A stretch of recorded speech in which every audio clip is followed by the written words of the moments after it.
jigarimiz. Jigarga ikkita qon tomir keladi. Bittasi vena porti, shuning uchun uzi qilayotganda albatta vena portiga qaraladi. Buni vena portining diametri 14 mm gacha bo'lish kerak. Gohida 12 mm ham normada berishadi. Va ikkinchi tomirimiz, keladigan tomirimiz bu arteriya hepatika. Bu tomir qatdan paydo bo'ladi? Bu tomirga qora taloqni tomiri ham keladi. Ichaklarni ikkita tomiri keladi. Mezenterika ichaklarniki.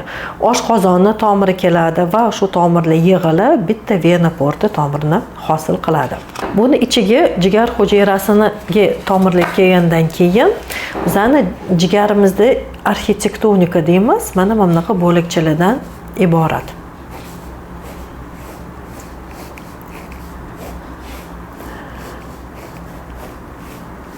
Xuddi arini iniga o'xshagan bo'ladi. Bu jigar hujayrasi emas. Jigar hujayrasi mana shu ichida joylashgan. Mana o'rtada vena bo'ladi. Bu yerda tomirlar joylashgan bo'ladi. Buni portal triada deydi. Mana bu yerda ichaklardan keladigan qon, vena porti. Ikkinchisi arteriya hepatika. Bu kislorod olib keladigan tomir va o't yo'llari. O't yo'llari. Qaranglar.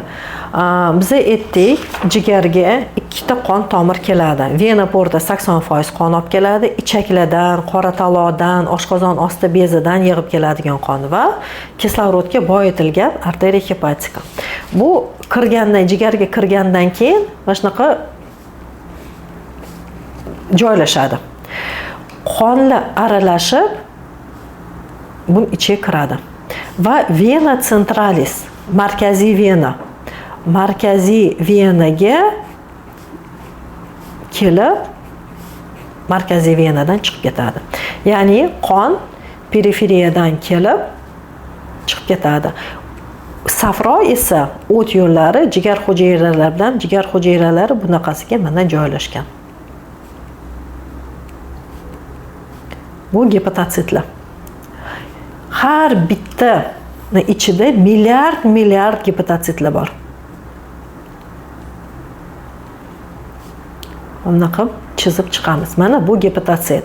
Nachit mana viruslar qon bilan keldi va jigar hujayralarining orasidan o'tib kelyapti. Nima uchun bir xil bemorlar sarg'ayadi, bir xil bemorlar sarg'amaydi? Mana virus keldi. Virus kelib jigar hujayrasiga kirdi. Bu jigar hujayrasida yallig'lanish paydo bo'ldi. Jigar hujayrasi parchalandi, uni o'rniga biriktiruvchi to'qima paydo bo'ldi. Ikkinchi virus keldi, mana ikkinchi jigar hujayrasi parchalandi.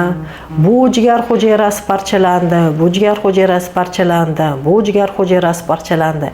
Ya'ni virus jigar hujayrasiga qon orqali kelib, bu yerda yallig'lanish chaqirib, jigar hujayrasi parchalanib, bu yerda biriktiruvchi to'qima paydo bo'ladi.